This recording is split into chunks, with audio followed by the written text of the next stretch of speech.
आज हिमालय की चोटी से फिर से हमें ललकारा है। आज हिमालय की चोटी से फिर से हमें ललकारा है।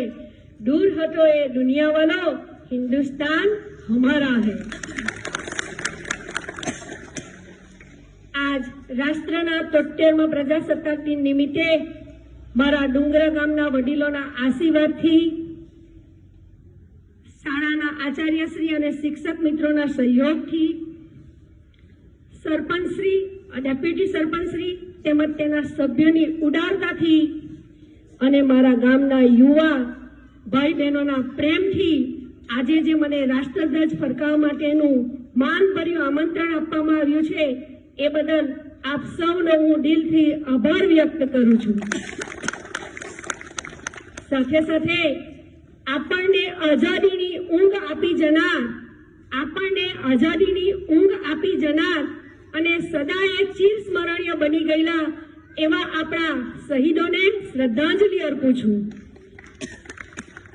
મિત્રો, હું 40 વર્ષ પહેલા આ સ્કૂલની અંદર ભણતર માટે મેં પહેલો પગ મૂક્યો હતો ત્યારે મારા માતા પિતા દ્વારા મને કહેવામાં આવ્યું હતું કે શાળા એ મંદિર કહેવાય અને આજે 40 વર્ષ પછી હું જ્યારે આ શાળામાં પગ મૂક્યો ત્યારે મને ખરેખર એવો ભાવ થયો કે ખરેખર આ મંદિરની પૂજા કરવાથી અને મારો વ્યવસાય પણ શિક્ષકનો છે એટલે એનું કંઈક મેં સારું કામ કર્યું હશે કે મને આજે રાષ્ટ્રધ્વજ ફરકાવવાનું માન મળ્યું।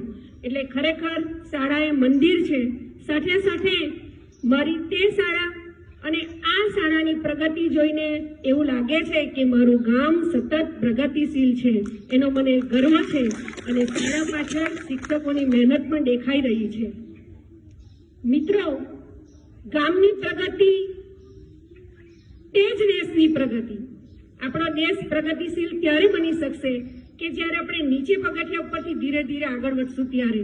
આપણે દેશ ઉપર કામ કરવાવાળા ઘણા બધા છે પરંતુ આપણે ગામથી શરૂઆત કરીશું એટલે ગામની પ્રગતિ એ દેશની પ્રગતિ। એટલા માટે હું આજે શિક્ષક મિત્રો અને સરપંચશ્રી તેમજ ડેપ્યુટી સરપંચશ્રીને વિનંતી કરીશ કે સ્વચ્છતા ત્યાં જ પ્રભુતા, સ્વચ્છતા ત્યાં જ પ્રભુતા એને આપણે ધ્યાનમાં રાખીશું અને ગામ અને શાળાને હંમેશા સ્વચ્છ રાખીશું।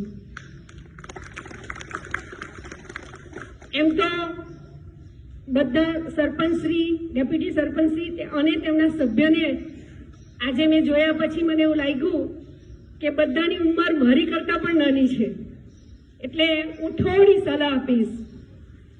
કારણ કે એક તો આનંદ પણ થયો કે મારા ગામને યુવા એવા એજ્યુકેટેડ સરપંચશ્રીનો લાભ મળ્યો છે। તેમના સભ્યો પણ ખૂબ કામ કરે એવા જોશમાં છે। તો હું આજે એ લોકોને એક વાત કહીશ। ખબર છે તમને, ઘરમાં કામ કરતી ગૃહિણી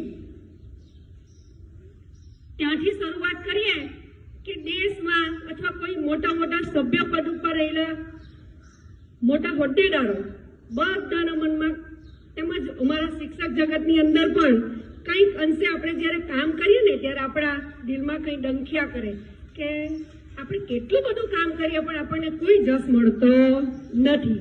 આપણા મનમાં એવું દુઃખ થયા કરે કે કોઈ જસ આપતું નથી, ગમે તેટલું કામ કરીએ તો પણ જસ આપતું નથી। પરંતુ હું આજે મારા આ સરપંચશ્રી, ડેપ્યુટી સરપંચશ્રી અને એમના સભ્યો, યુવા સભ્યોને આજે એક વાત કહેવા માંગુ છું કે જ્યારે તમે કોઈ સારું ગામનું પ્રગતિશીલ કામ કરો છો ત્યારે તમને કોઈ શાબાશી આપે કે નહીં આપે, પરંતુ તમે જમણા હાથે સારું પ્રગતિશીલ કામ કરજો, અરીસાની સામે ઊભા રહેજો, ડાબા હાથે તમે જ તમારી પીઠ થપથપાવજો, તમને આપોઆપ કામ કરવા માટે આત્મવિશ્વાસ તમારો પ્રબળ બની જશે। એટલે આપણે આપણી પીઠને જાતે જ થપથપાવી લેવાની। સાથે વધુ સમય નહીં લઈશ, અંતમાં એટલું જ કહીશ કે अनेकताમાં एकता ही हमारी शान है, अनेकताમાં एकता ही हमारी शान है, इसीलिए भारत देश मेरा महान है। जय हिंद।